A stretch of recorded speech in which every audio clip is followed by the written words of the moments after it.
This was the plan all along. This was how it was going to work all along. They've been planning this. I mean, Bernie Sanders has been planning it for a very, very, very long time. And he's finally found a bunch of idiots who are helping him with his diabolical plan to take over the United States of America and turn it from a capitalist society to a communist stronghold. What's up? This is Mark K. Saves the Republic. This is why we save the Republic, by the way. This is why we do it. This is why we every single day come in here and we talk and we go over the news and we talk about what's happening and we talk about the threats, because this is the threat that we see. It's not from an exterior foe. I mean, we do have a lot of threats from exterior foes, but it is about the threats from within, the threats that have been a long time coming that Bernie Sanders and AOC and everyone else have been developing. And this is exactly how the leftists and the Democrats and the communists have been trying to figure it out. And what's happening in New York City is the culmination of years of Democrat deception to try to take over America from within. And now we're starting to see it. Now we're starting to see it develop in New York. And it's not just in New York. Look, if they want to do this every single place in America, this is why they want millions and millions of illegal immigrants coming into the country. This is why they want amnesty and citizenship for all. This is why they don't want safe and secure elections, because they want Zoran Mamdanis in every little city around and every big city around the country. Look, I mean, what's happening in New York City should not be shocking or surprising, and probably isn't to anyone who's lived there for a while. But what is going to be shocking is when this happens in other cities like Chicago, like Washington, D.C., like L.A.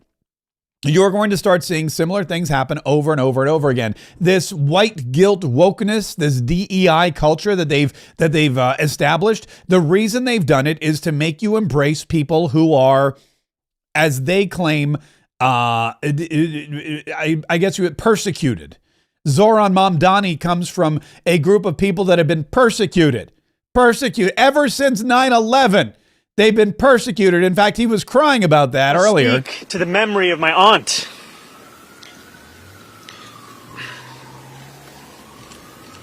who stopped taking the subway after September 11th because she did not feel safe in her hijab.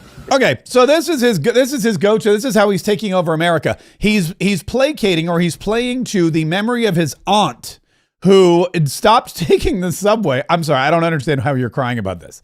I don't understand. After 9, this is so misplaced. I can't believe that anyone would actually listen to this and not see it for what it is, which is faux outrage and sorrow in an effort to try to turn himself into a victim. His aunt no longer rode the subway because she was afraid to do so in her hijab. Now, couple things.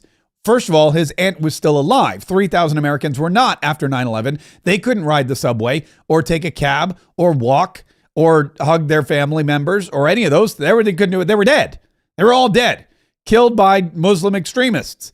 Killed by terrorists who wanted to kill Americans no matter what. Took their own lives, by the way. Flew planes into multiple buildings around the country, tried to fly more planes into more buildings, but luckily we had some brave patriots on United 92 who overcame the pilots and drove that plane into the ground in Shanksville, Pennsylvania. So I mean, it could have been even worse than it is. And Zoran Mamdani, by the way, not even mentioning the 3,000 victims. Not all Americans. Some were foreign, some were European, some were African, some were from the Middle East, I'm sure. Not even mentioning a single firefighter or first responder. All he's concerned about is the Islamophobia that affected his aunt so badly that she could not take the subway in her hijab. And now he's crying about it in an effort to become the next mayor of New York City. Now, here's the bad news. It's going to happen. There's nothing that's going to stop this from happening. They had this huge rally. Look at this. This is the rally they had. They're chanting, "Tax the rich," by the way. Tax the rich. Tax the rich. Tax the rich. Which, fun fact, all the people on stage are rich. They're chanting "Tax the rich." Now, here's who spoke yesterday. Bernie Sanders. Bernie Sanders, who's so rich. That guy's the wealthiest communist in the entire country. Bernie, I only got 3 houses. He's only got 3 houses, folks, but don't let him fool you. He's rich. AOC, also rich. She went from a barmaid to millionaires based on, I don't know what, her investments, her book deals, just public speaking. Who knows what she's getting paid for, but she's getting paid. And AOC is making bank. Kathy Hochul, I'm not really sure of Kathy Hochul's net worth, but I have to imagine she's not that broke. Let's just see. Let's just Google it. Kathy Hochul's the governor of, her household income is about $984,000.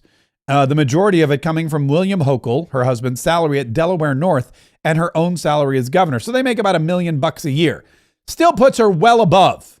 Even the lowest or even the highest poor person in the entire country. So I'm not crying. These are all rich people, and the people at this rally are chanting, "Tax the rich, tax the rich." Zoran Mamdani, by the way, who is running for the mayoral office, who's the front runner, really. His family's rich. He himself doesn't have a lot of money, but he comes from a very wealthy family. And people have been calling him Nepo Baby because he is. So all of these people who are wealthy are standing in front of a crowd who's yelling, "Tax them," and they're egging them on, not because they know they're going to get taxed. They're still going to play the game. They're still going to make sure that they get their tax breaks.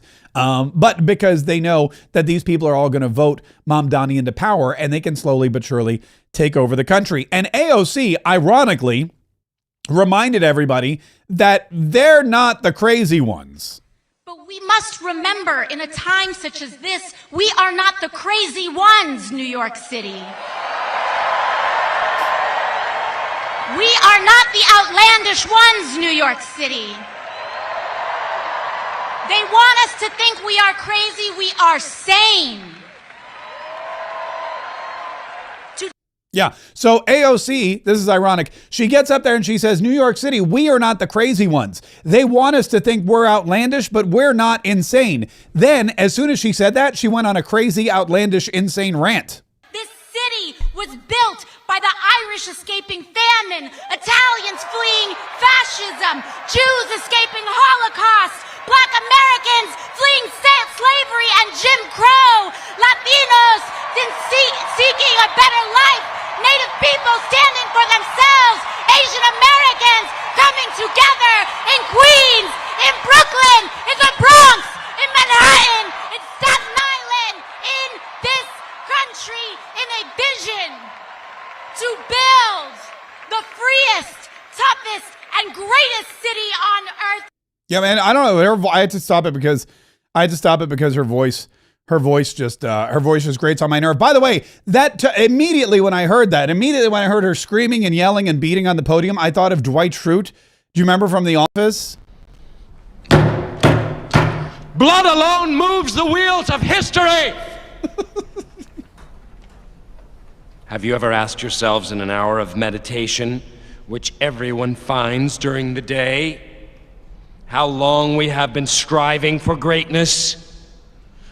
Not only the years we've been at war, the war of work, but from the moment, as a child, when we realized that the world could be conquered. It has been a lifetime struggle, a never-ending fight, I say to you, and you will understand that it is a privilege to fight. Yeah, that's what I think was that Mussolini? I don't remember, but it's one of the greatest speeches of all. That's exactly what it reminded me of. When she said, "We're not crazy, we're not unhinged, we're not insane."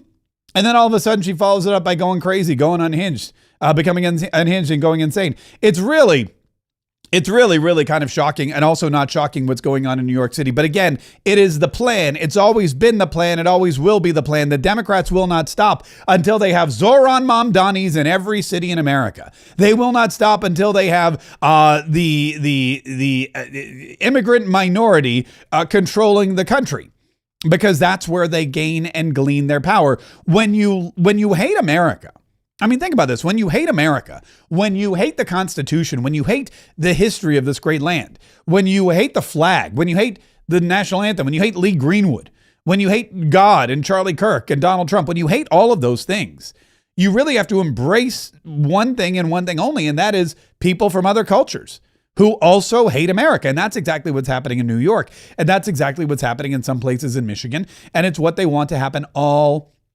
over the country.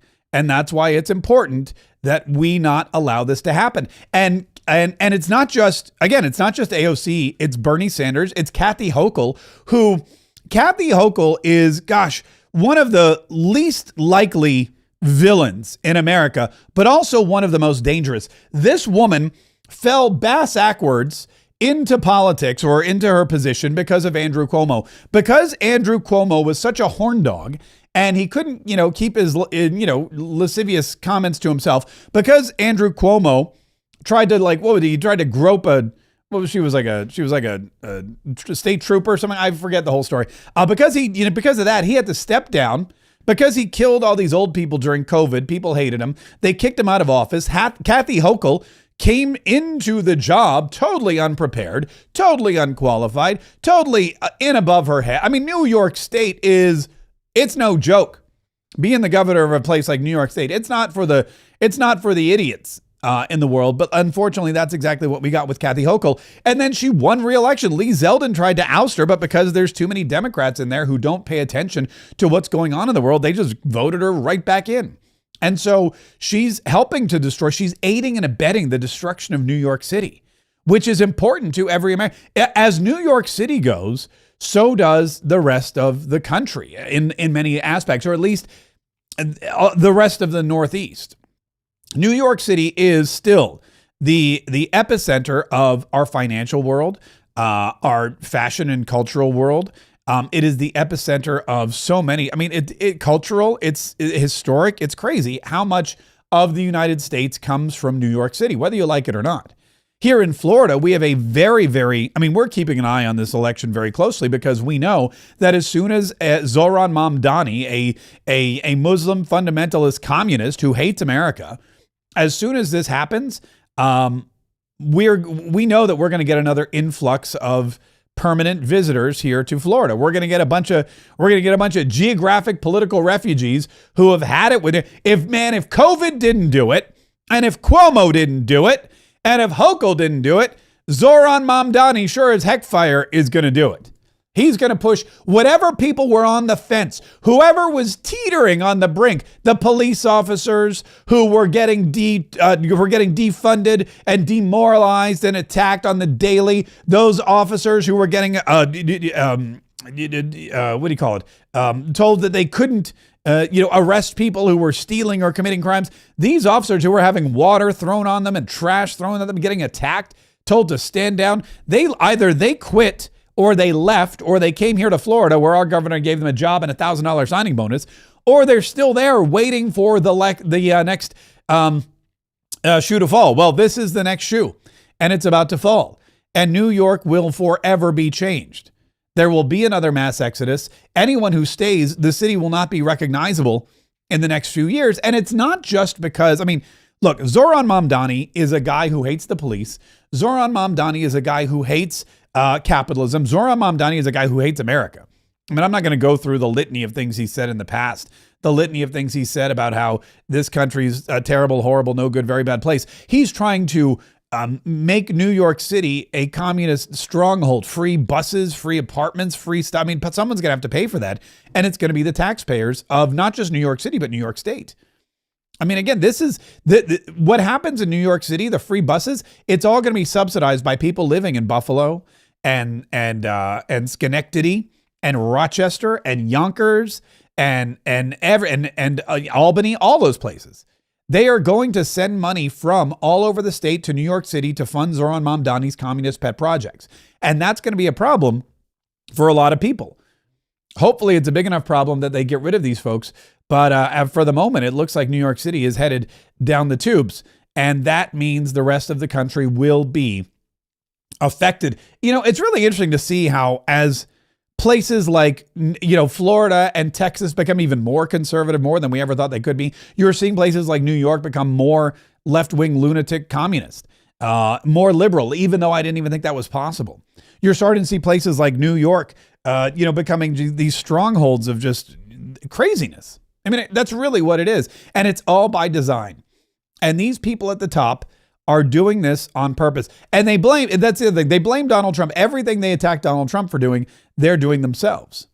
Everything that they say Donald Trump is doing that makes him bad and evil, they're doing themselves, and it's even worse. And the fact that there's so many people in New York City, keep in mind, not New Yorkers. These are all people who've been here in the recently, who've come to the United States of America, who've naturalized, even though there's nothing natural about them, and who now are imposing their will on our country, doing things that no one ever imagined could happen in this country.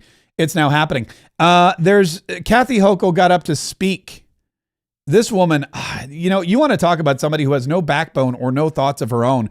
Again, she was pushed into this position. She has no power, and she does whatever AOC and Bernie tell her to do. This is about this November's election, but take that energy, that passion, and take it into 26 so that we can take back the House of Representatives, take the Senate, and take back our country. With your help, we will. Elect Zoran, and we take back America. Thank you, Queens. Thank you, New York. God love you guys. Now, see what she said there. She said, take back America. She said, we take back our country. This is the mayor of New York, okay? New York is one city in the country. New York is one city in one state. And Kathy Hochul goes up there saying, elect Zoran Mamdani, and we will take back the country. Because this is the experiment. What they're doing in New York is an experiment. And if it works there, they're going to take it on the road. The AOC Bernie Sanders Fight Oligarchy Tour, it's not just for New York City. It's for every big city in every blue state. And what they've done is they've found the most radical person they can. They've elevated him to this legendary status. No one knew who this clown was a year ago. But he was handpicked as a puppet. You want to talk about puppets? They always talk about Donald Trump being a puppet, J.D. Vance being a puppet. You know who the puppet is? Zoran Mamdani. This is a guy that AOC and Bernie Sanders and the far left lunatic liberal wing of the party decided was going to be the next the next mayor of New York. And because AOC is the leader of the Democrat Party, because Chuck Schumer has no power, because Kathy Hochul is just happy to be governor and will do and say whatever she needs to do to keep her job, and because Bernie Sanders is the one who's always had a communist vision for the United States of America from his 3 homes scattered around the globe, because of that, they're controlling New York. But it's the test site. It's the petri dish. If this experiment happens, if they can get Zoran Mamdani in a position of power, and don't forget, it's all of New York City, because the mayor then hires people. Who's he going to hire? You think he's going to hire moderates? You think he's going to be like, you know what we need now that I ran and won on all of this communist propaganda and free stuff that I promised people in New York City? You know what I need to do? Hire some moderate, middle of the road, almost conservative left-wing people to run this joint. No, he's going to go out and he's going to get more crazy lunatic communists, more left-wing radicals, more Islamic fundamentalists. They're going to be walking in City Hall. They're going to be the lawyers. They're going to be the judges. They're going to be controlling the entire city. And that is by design. And AOC and Bernie Sanders will have the run of the place. And then they're going to take it on the road. They're going to go to, another like Newark. They're going to go into New Jersey. They'll probably head to Boston. They're going to go to any big city where there is a Detroit. I mean, you think about it, they're going to go to every blue state. They're going to strong arm the governor into supporting them. And they're going to force Democrats to get behind the craziest candidates. And slowly but surely, they're going to take over the country. And we know that because that's exactly what Kathy Hochul told us. This is about this November's election, but take that energy, that passion, and take it into 26 so that we can take back the House of Representatives, take the Senate, and take back our country. Yeah. With your help, we will. Elect Zoran, and we take back America. Thank you, Queens. Thank you, New York. God love you guys. Elect Zoran, and we take back America. Elect Zoran, and we will have the proof that we need so that we can go and replicate this all over the country. That's the plan, and she said it out loud. And now the rest of the world knows it. I mean, we pretty much had an idea. We pretty much had an idea beforehand. And that's why this is so important, to stop these people in their tracks, to stop these things from happening. AOC, she's got to be, I mean, she's not going to get primaried, but her cohorts must. The squad's got to go. You know, anyone else who's supporting that, Bernie Sanders, that guy's going to be, I mean, that guy's 82, I think 81, 82. He's hanging out from Vermont, from one of his many homes, just chilling, making sure that his Communist Manifesto continues to grow in every major city in the country. It is, it is the culmination. Now, luckily, we have people on the outskirts or in the red states who are fighting back. We have people like Ron DeSantis. We have people like Greg Abbott. You know, we've got governors and senators and Congress people all over the country who are willing to stand up and say, not on my watch. But Hakeem Jeffries is not one of them. Chuck Schumer's notice how Chuck Schumer was nowhere near this rally. Hakeem Jeffries nowhere near this rally. In fact, Hakeem Jeffries just yesterday, the election started, their mail-in ballots are going out. People are voting for New York mayor right now. This thing is going on. The ballots are in the mail. Early voting has begun. You can vote for Zohran Mamdani today. You can vote for Andrew Cuomo today if you want. But this election is underway. There's no stopping it now. And Hakeem Jeffries just yesterday, Hakeem Jeffries came out in support of Zohran Mamdani. Why so late? Because he's not liberal enough for this wing of the party. They didn't seek him out for his recommendation, but he realizes now he's out of control. Think about this. The minority leader in the House of Representatives is not in control of the party. AOC is. The minority leader in the Senate is not in control of the party in the Senate. Bernie Sanders is. Neither Bernie Sanders nor AOC have been selected by their peers officially to lead the party. Yet here they are. The two of them chose this communist crazy to run New York City. The two of them campaigned for him. The two of them fundraised for him. The two of them have gone out and rallied for him. And the two of them are going to get him elected. And it had nothing to do with the Democrat Party. It had nothing to do with Hakeem Jeffries, Chuck Schumer, Nancy Pelosi, the Clintons, even the Obamas. None of those folks. The Democrat Party has been taken over from within by the oldest, whitest man ever and the youngest Latinoist woman ever. And it's the wildest thing to see. But it is the puppet masters changing the party from within. And the Democrat leadership means nothing.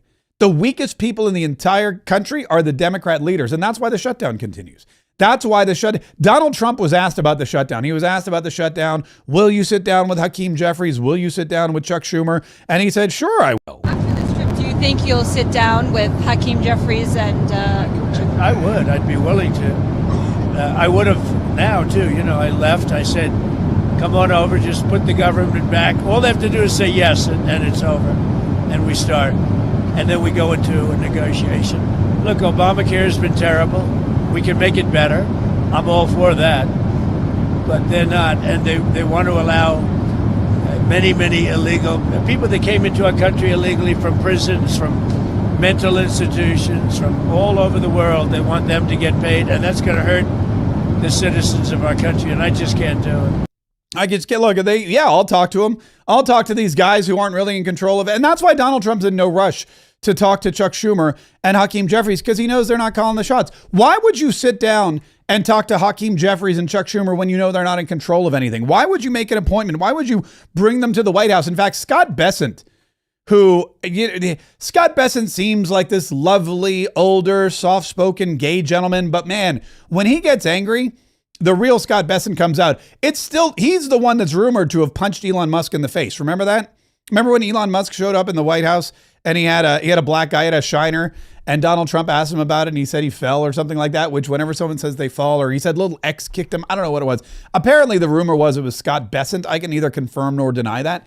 One day I'll get the truth and I'll share it with you. But Scott Bessent, he was on all the Sunday shows. Donald Trump was out in Asia, so they sent Scott Bessent and he was like, look, why would we even talk to these clowns? I don't know what good it does to summon him to the White House. This is a Democratic-led boycott, and I'm just not sure what they're doing. What's changed between now and March other than Chuck Schumer's poll numbers? And I think Hakeem Jeffries is now going to be primaried from the left, and I didn't think there was a lot of room over there. So both of them are worried about their primaries and not the American people, not the government employees, not our military employees, because we were able to pay the military employees from excess funds at the Pentagon middle of this month. I think we'll be able to pay them beginning in November, but by November 15th, our troops and service members who are willing to risk their lives aren't going to be able to get paid. What an embarrassment. Yeah, so Hakeem Jeffries is now, there's a rumor that he's going to be primaried. And the reason he's going to be primaried is because he's not left-wing lunatic enough for the Democrat Party. And the person who was going to primary him was, guess what? A supporter of Zohran Mamdani. So these guys clearly are not in the good graces of the Democrat Party as run by AOC and Bernie Sanders. Hakeem Jeffries gives Mamdani last-minute endorsement for New York City. He'd resisted backing Zohran Mamdani for months, but his support gives a late boost. Does it? Does it? The endorsement by Mr. Jeffries, a Brooklyn Democrat, is more meaningful than most a national party leader. Is he? He is also one of the city's most prominent black politicians and has been a sharp critic of the Democratic Socialists of America, which counts Mr. Mamdani as a member. In a statement to the New York Times, Mr. Jeffries acknowledged that the two men had areas of principled disagreement, but he said that Mr. Mamdani had won a free and fair Democratic primary and emphasized that the party needed to unite against an existential threat from President Trump. Zohran Mamdani has relentlessly focused on addressing the affordability crisis and explicitly committed to being a mayor for all New Yorkers, including those who do not support his candidacy, Mr. Jeffries wrote. In that spirit, I support him in the entire citywide Democratic ticket in the general election. Now, I want to see if there's any information here about... Oh, here we go. And hanging over all of it is the specter that Mr. Jeffries himself could face a left-wing primary challenge in his central Brooklyn district from forces aligned with Mr. Mamdani. Mike Marinella, a spokesman for House Republicans' campaign arm, immediately sought to stoke Democratic infighting on Friday. In a statement, he said Mr. Jeffries had officially surrendered to Zohran Mamdani and the socialist mob now running the Democrat Party. So this guy's name, hang on, I gotta find his name. Oh, here it is. New York City Council member AOC, who is aligned with New York City mayoral candidate and Democratic Socialist Zohran Mamdani, was reported in early October to be considering a primary run. Let me pull this up here real quick. And here we go. AOC neither confirms nor denies report of potential challenge to House Democrat leader Hakeem Jeffries. So basically what's happening, oh, here we go. Not a serious question. Hakeem Jeffries dismisses questions about, he shrugged off Axios' reporting that New York City Council member AOC is considering a primary challenge against him. If you ask me a serious question, I'll give you a serious answer, Jeffries told Axios when asked about OC or OSE, I don't know, OC, doesn't matter, during a brief interview at the U.S. Capitol. And that's not a serious question based on everything coming out of Brooklyn, he added, referring to the New York City borough he represents.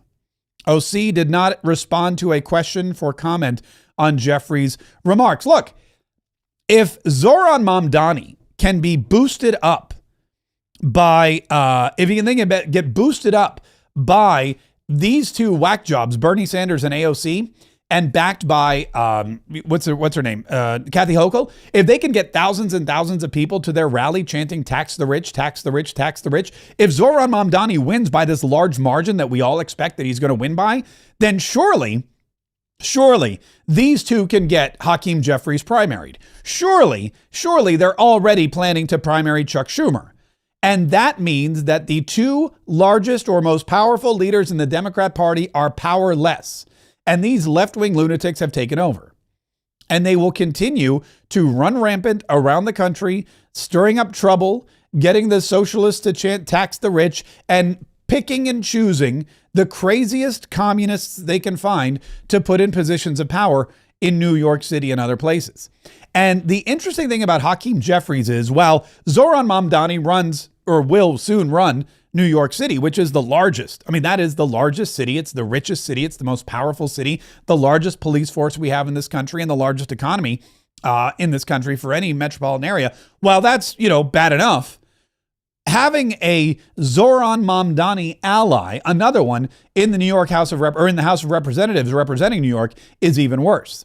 I mean, it's bad enough we've got Ilhan Omar and Rashida Tlaib and AOC. But they're going around and they're trying to build up the squad, and they're not even doing it anymore by going after people that they think they can defeat on the right. It used to be, and this is where it's going to get good. Democrats used to look out and say, what Republican seats are vulnerable? Where can we spend millions of dollars, get rid of Republicans? What seats are purple? What districts are purple? What districts have Republicans in them right now that Joe Biden won?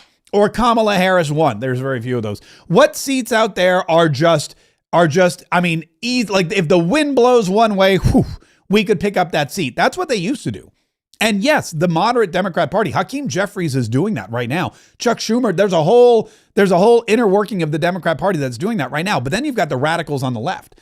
You've got these rogue commies like AOC and Bernie Sanders and now Zohran Mamdani. And while the Democrats are looking at picking off Republicans, these people are looking at picking off Democrats. And they're not looking at the purple districts. They're looking at the deep blue districts. They're looking at New York. They're looking at LA. They're looking at California. They're going around and they're saying, okay, who's with us and who's against us? Who's with us and who's against us? If you're a Democrat and you're against us, we don't want you representing us in Congress. We want one of our own. If you're a Democrat and you're against us, we want one of our own in power. We want one of these left-wing lunatics in power. That's what's going to help us. You being a moderate Democrat or a regular, run-of-the-mill Democrat, that helps us zero. We want people that are crazy, that are communists, that are dedicated to the destruction of America. That's what we need. So the Democrats are looking to pick off Republicans, and the far left lunatic commies are looking to pick off regular run-of-the-mill Democrats. And that's why Chuck Schumer will be out. That's why Hakeem Jeffries will be out. That's why these people have no power. And that's why Scott Bessent is saying, why on earth? What's the matter? Why would we meet with these people? They can't do anything. You know who they should meet with? They should go to AOC and say, look, we got to reopen this government. What do you want? Because that's who's really controlling the party. And the fact of the matter is, AOC and Bernie Sanders and the rest of them are getting exactly what they want. They want more poor people. They want more people angry with the federal government. They want more people that have to rely on federal subsidies and not get them. Why? Because that's how they get votes. It's been going on for hundreds of years. You create people who are poor and you turn them against the rich. And if you don't believe me, well, this was yesterday in New York.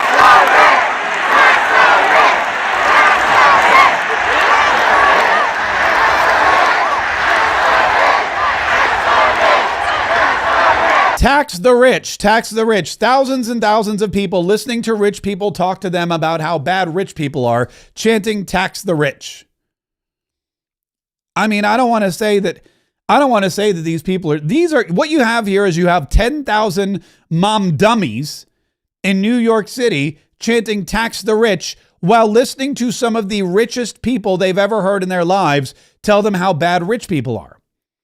The mom dummies are about to put this guy in power, realizing that he's not going to make them rich. He's going to make them poorer. That taxes are going to go up for everybody. Quality of life is going to go down for everybody. And when you have free buses and when you have rent freezes, guess what? Those buses aren't actually free. There's no such thing as a free bus. The buses cost hundreds of thousands of dollars to purchase and hundreds of thousands of dollars to maintain. And that bus driver gets a salary, I'm guessing, of somewhere between, I don't know, $75,000, $80,000. What does a New York City bus driver even make? What does a New York City bus driver earn in a year? AI. 86,000. All right, I was lowballing. 86. The average is 86,000. Top bus drivers make 121,000. Let's just call it 100K. How many bus drivers work for New York City? There are currently 17,500 bus drivers. 100,000 times 17,500 equals 1, 2, 3, 4, 5, 6, 7, 8, 9, $1.75 billion in bus driver salaries alone. And Zoran Mamdani wants buses to be free. $1.75 billion in bus driver salaries alone. That's not gas. That's not maintenance, brake pads, nothing. That's just the dudes who drive the buses. And if they don't get the $1.75 billion, guess what? There's going to be fewer bus drivers. Or the bus drivers they're going to lay off all the $100,000 bus drivers and they're going to hire a bunch of $70,000 bus drivers. And what happens when you hire $70,000 bus drivers? You don't get the same quality bus driver that you would have had if you had a $100,000 bus driver. And so the bus drivers, there's going to be fewer of them. There's going to be fewer buses running, and the bus drivers are going to be grumpy and unskilled. And that's what he believes will make America better. Communism brings everything down. The buses will be free, and you're going to get exactly what you paid for.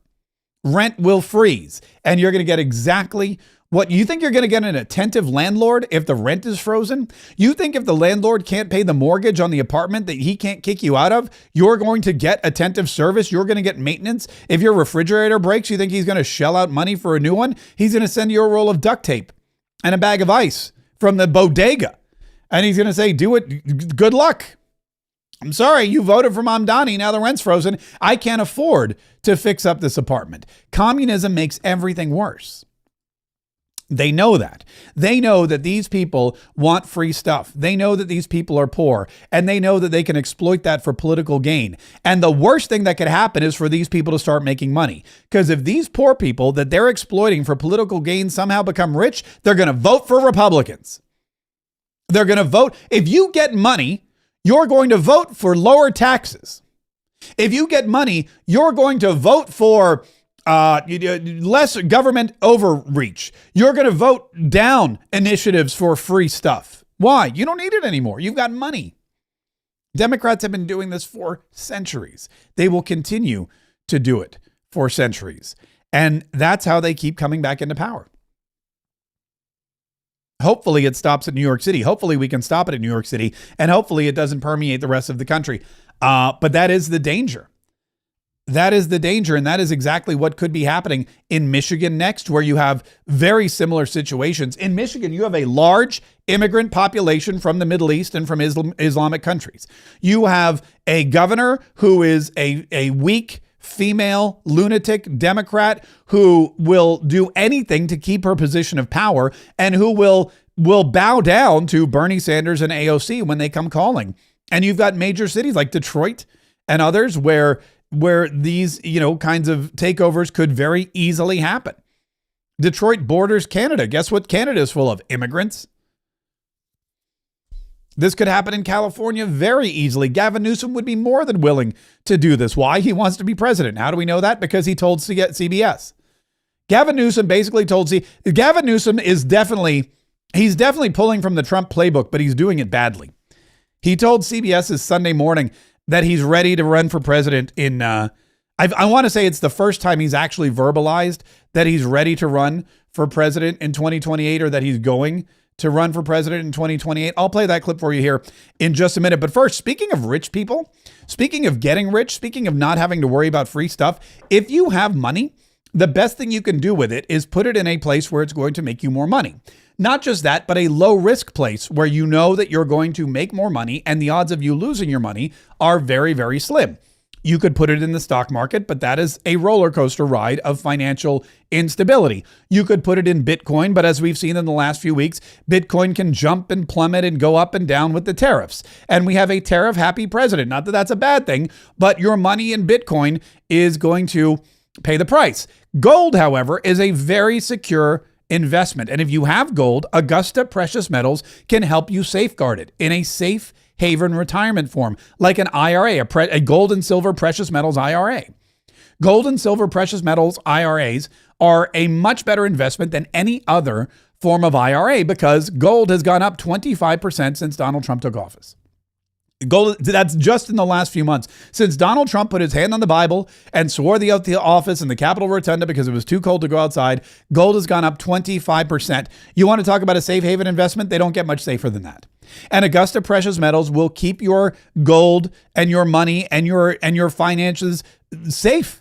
Your financial future will be safe with Augusta Precious Metals. They will do whatever it takes to maintain and even grow your nest egg. And all you have to do is go to getmarksgold.com, getmarksgold.com, get their free brochure, and they'll walk you all through it. If you have $50,000 or more in an IRA or in a 401k or in any savings investment, give them a call. Go to getmarksgold.com right now, download your brochure, and make sure that you're investing in something that is truly a safe haven investment. So Gavin Newsom, let me see if I can find this. Gavin Newsom, he went on CBS yesterday. He went on the, what's it called? The Sunday morning show. And he basically said, I'm ready to run for office. He also did this thing where he was pretending to be a barista. Let me see if I can find, hang on, let me go back to the beginning. He pretended to be a barista. It's like, do you remember when Donald Trump went to McDonald's and he worked at McDonald's because Kamala Harris claimed she worked at McDonald's, but there was literally zero evidence of that ever happening? Well, Gavin Newsom, I guess, he wanted to do something similar, but he couldn't bring himself to work at McDonald's. He was like, look, Donald Trump worked at McDonald's and the internet went crazy. Donald Trump worked at McDonald's and he became a folk hero. Donald Trump worked at McDonald's and he skated to re-election and he got all these votes and people loved him because he was like an everyman. So Gavin Newsom wanted to do the same thing, but guess what? He couldn't lower himself to work at McDonald's. So he went and worked as a barista at a $10 per cup coffee joint. And Gavin Newsom said, you know what? I'm going to get down with the people, but not those people. I'm not going to get down with the regular people. I'm going to get down with the $10 per cup coffee people. And so he went to become a barista for a day, hoping he would get the same kind of play that Donald Trump got working the drive-thru at McDonald's. Doesn't work that way. You're not afraid to go into red states. No. When I saw you slinging shots behind the coffee bar, I thought this guy might run for president. When I saw you slinging shots behind the coffee bar. When I saw you slinging shots behind the coffee bar, I thought he's nowhere near any place that has like cups that are small, medium, and large, but not named small, medium, and large. That's not the place you go to cement yourself with the average American voter. That's not where you go when you want to try to make a play for the presidency. Gavin Newsom, when I saw you slinging shots behind the counter there as a barista with that leather apron, I thought to myself, that's a guy who's running for president. You're not afraid to go into red states. No. When I saw you slinging shots behind the coffee bar, I thought this guy might run for president. I have no idea. The idea that a guy who got 960 on his SAT that still struggles to read scripts, that was always in the back of the classroom, the idea that you even throw that out is in and of itself extraordinary. Who the hell knows? Who the hell knows? He's been running for president, by the way, for 10 years. Gavin Newsom's been running for president for 10 years. He's been waiting for Kamala Harris to get out of the way. He knows Kamala Harris. He knew Kamala Harris was going to flame out. He knew Kamala Harris was going to crash and burn. That's why he didn't get into the race the last time around. Because if you get beat by Kamala Harris, or he didn't want anything to do with Kamala's campaign. There was no way he was going to be the vice president of the United States with Kamala Harris. I mean, number one, she couldn't win the presidency. And number two, he knew that she was horrible. He's known her forever. So he was just waiting patiently, biding his time. And now he's putting on his barista apron, slinging shots and getting ready. Talking about his 980 on the SAT? He got 960 on his SAT. 960. That still struggles to read scripts. That was always in the back of the classroom. The idea that you even throw that out is in and of itself extraordinary. Who the hell knows? I'm looking forward to who presents themselves in 2028 and who meets that moment. And that's the question for the American people. Is it fair to say after the 2026 midterms, you're going to give it serious thought? Yeah, I'd be lying otherwise. I'd just be lying. And I can't do that. Wow, that's like the first time he's ever said, I can't lie. That's the first time I think he's actually been honest about anything. I can't lie. After the midterms, yeah, I'm going to see how it shakes out. After the midterms, yeah, I'm going to see what happens. After the midterms, yeah, I'm going to see if I can still run as a moderate. Because here's the thing. Zoran Mamdani is this radical communist socialist mayor of New York City. AOC is now the leader of the Democrat Party, and in 2028, she's probably going to run for Senate if, of course, she doesn't decide she wants to run for president in 2028. Her options are open. It's either Senate or president. And if she runs for Senate, she'll win in New York. If she runs for Senate, she will become most likely the Senate Majority Leader eventually. I mean, that's going to be one of the things. So there's a couple of ways to become powerful. The president is not necessarily the most powerful person in the country, and we've seen that throughout history. And AOC, I think, doesn't think she needs to be president to be the most powerful. I think Senate Majority Leader is very, very attractive to her. I think she believes, and she's learned from some of the best. I mean, when you look at some of these, even Chuck Schumer, who she's now trying to stab in the back. I mean, she's going to et tu brute Chuck Schumer, take his job, and then do everything he's been doing for the past years to control the Senate with an iron fist. Harry Reid. I mean, look at all the people she's learned from. She knows that the power in the White House, if you have a weak president and a strong Senate Majority Leader, the Senate Majority Leader runs the country. If you have a weak president and a weak Senate Majority Leader and a strong Speaker of the House, the Speaker of the House runs the country. You don't have to be the most powerful politician in the country, or the president of the United States, rather, to be the most powerful politician in the country. Some will have argued that Dick Cheney, as vice president of the United States, was at one time the most powerful person in the country. So if she's not running for president, she's definitely going to run for Senate, but she's going to have a hand in who does or get on the ticket for 2028 for the Democrat Party. That's why Gavin Newsom's not saying anything yet. He maybe hasn't checked with AOC and Bernie Sanders to see if he's allowed to run. Governor, you have long said that if you ever run for the White House, you need a compelling why, a reason. Are you moving closer to figuring out your own why and your own decision? Yeah, Nietzsche said if you have a compelling why, you can endure any how. And so I think the biggest challenge for anyone who runs for any office is people see right through you if you don't have that why. You're doing it for the wrong reasons. And so, that fate will determine that. You certainly seem to like being on the ground in South Carolina, I have to say that. Seeing you up close, you were having a good time. I happen to, and thank God, I'm in the right business. I love people. I actually love people. I mean, he loves people. He just doesn't like helping people. He loves people when they can give him a vote or money, but he doesn't really love them so much when their houses are burning down in Pacific Palisades.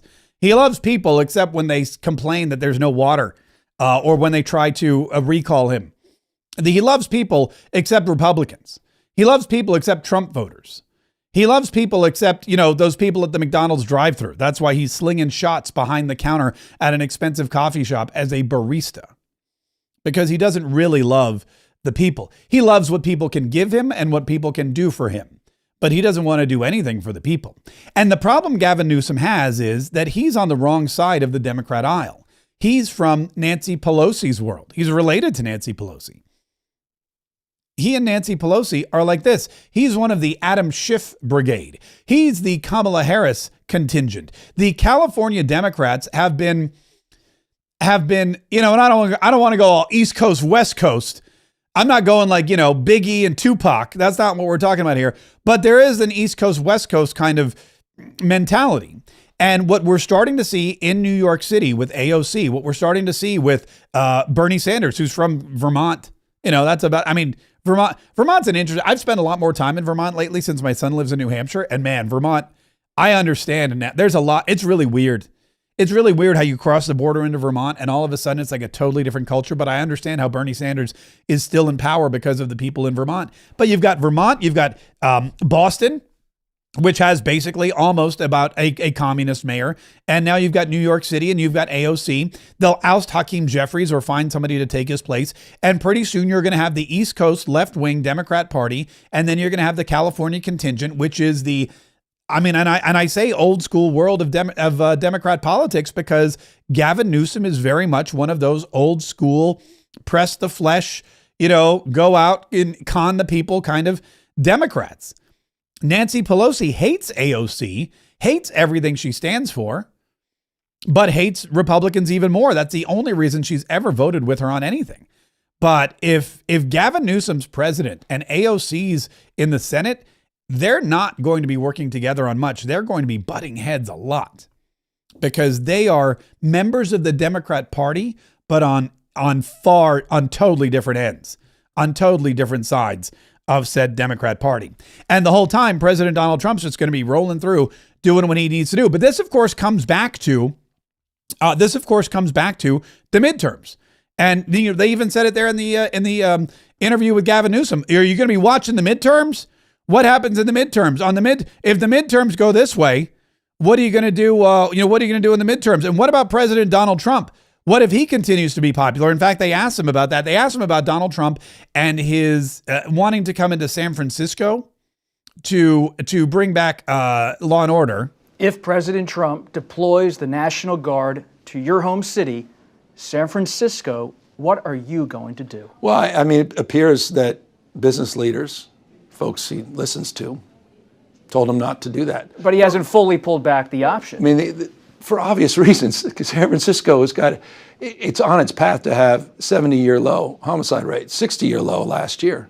Double-digit decline in crime across the spectrum in the last couple of years. You've seen the improvement.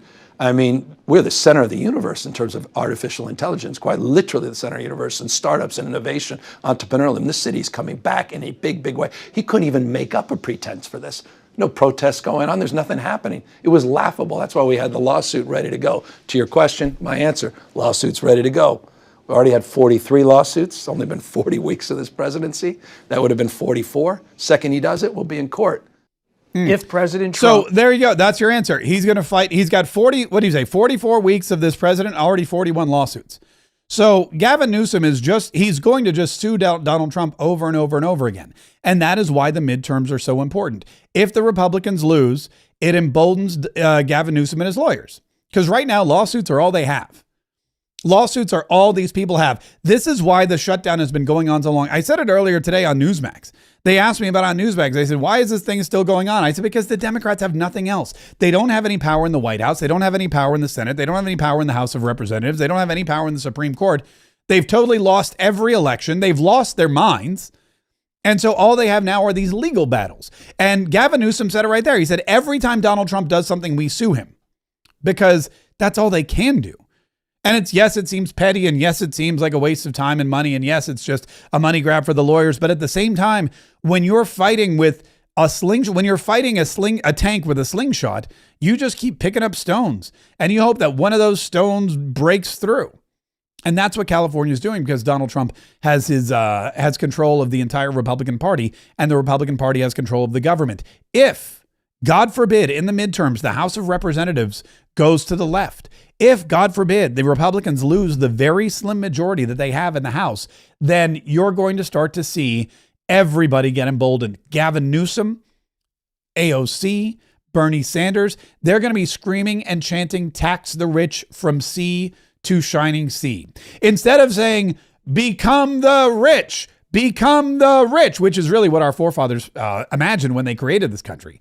When they made the Constitution, when they allowed everybody, equal rights, when they said, here's what you can and can't do, when they created small government, representative government, when they did all of that, they said, we want a place where everybody has life, liberty, and the pursuit of happiness.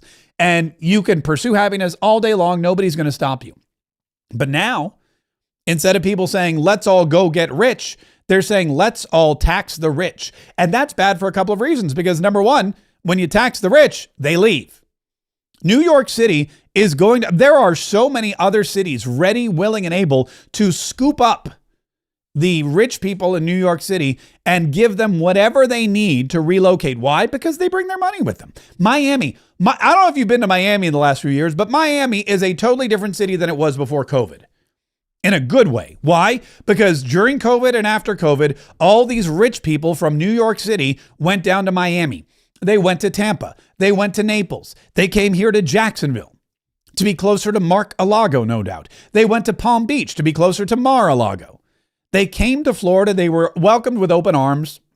They were given whatever they needed to succeed. And now we have a thriving, bustling economy. We have more electoral votes. We've got more representatives. We've got more registered Republicans than we've ever had before. We have more freedom here in the free state of Florida, and it's glorious. And Zohran Mamdani is going to bring more of that money away from New York City. He's going to bring more of those people out of the communist, I guess you would say, shackles that he's going to put on them, and they're going to come to Miami. They're going to come to Tampa. They're going to come to Jacksonville, much to the chagrin of many people here in Jackson. By the way, I go to all these meetings. It's so funny. I go to these meetings all the time, and people are talking about slowing the growth. And it's everyone always goes, I moved here to get away from all this construction. And now all these people are moving down here. I go, well, you're part of the problem because you moved here. You said, I moved here to get rid of this construction, and now there's all this construction. We got to stop it. It's very funny to me, but it's true. That's what's happening. That's one of the things that's going on here in Florida. There's massive amounts of growth, massive amounts of construction because people are coming down here and they're bringing their money with them. And when the rich leave New York, so they take their tax dollars. And Zohran Mamdani is going to see fewer and fewer tax dollars, fewer and fewer rich people to tax. Taxing the rich requires having rich people there. And rich people may love New York, but they love their money more. Rich people will relocate for tax reasons and not blink an eye. They will move across the country. I know Grant Cardone used to live in California. Grant Cardone was one of the richest men in California until the taxes started to get sky high. And he said, forget this. You know where he went? Miami. Picked up, moved his entire family across the country from California to Miami. Still got sunshine, still got beaches, still got boats, zero income tax. It's a place to be right there. That's the place to be. And it's happening all over. And you can't tax the rich if there are no rich. And the more you have people chanting tax the rich, the more you tax the rich, the fewer rich people you're going to have. All it takes is a little common sense to figure it out.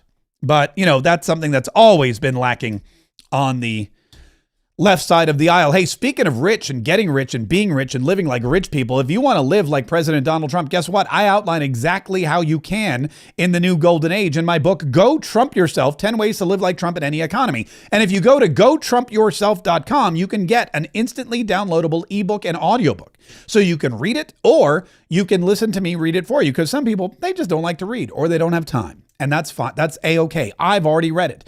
Go to gotrumpyourself.com.